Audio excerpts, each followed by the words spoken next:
Niabot na sa sobra 100 million pesos ang danyo sa mga kabalayan sa Hinatuan, Surigao del Sur, resulta sa sunod-sunod nga mga pagtayog sukad ni adtong Sabado sa gabi.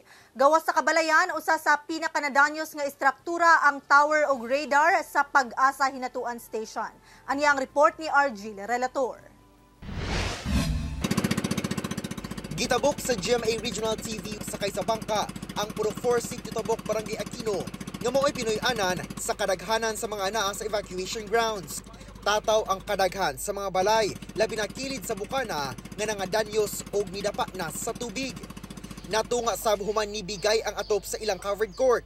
Sa sobra 20 katuig ni Gregorio nga nagpuyo sa lugar, karon pagyud matud pa siya na wad-an og panimalay tungod sa linog. Lisod sab kayo sir nga kanang ingon pa nato nga way kasuportar gamay bisag nailang gamay mga lansang bagon sa bara.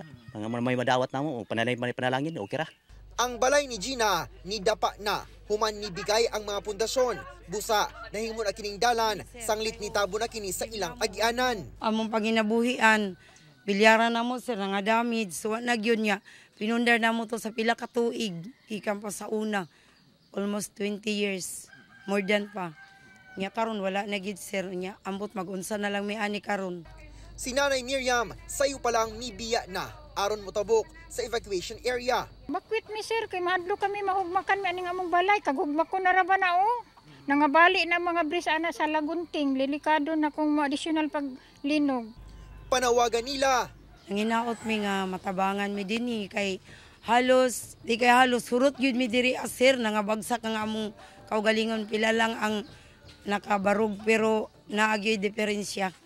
Gawas sa kabalayan, usa sa istrukturang pinakanadanyos ang tower sa Hinatuan Pag-asa Radar and Synoptic Station. Nakitaan na og liki ang column ug beam sa ilang tower, busa di na kiniluwas pa.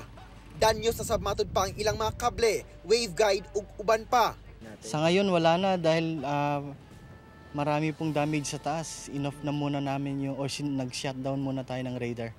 Dakong kawadon ang pagkadanyo sa mga ekipo. Sanglit usa sila sa nagabato og National Weather Forecast.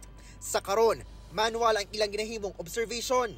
Kung kaya namin makapag-observe 3 hourly gagawin po namin. Kapag may mga aftershocks lumalabas kami kaya nagkakaroon ng delay ng transmission ng mga weather observations. Yung mga weather parameters like temperature, pressure, wind, clouds. Gipailaw na sa state of calamity ang Hinatuan. Ana sa hapit 4 million pesos ang ila calamity fund na itabang sa mga biktima sa linog. Ang plano namin, i-summarize namin lahat yung mga totally damaged at doon kami mag-start. Bibigyan siguro ng mga assistance yung mga totally damaged para magkaroon sila ng at least maka-recover sila ng konti at makapagawa sila ng konting shelters. Gisugdan na sab ang pagpanghatag og food packs gikan sa DSWD sa mga apektadong residente. Nagpahigayon na sab og Geologic Impact Survey ang FIVOG sa Hinatuan. Ako si RG Relator para sa At Home with GMA Regional TV.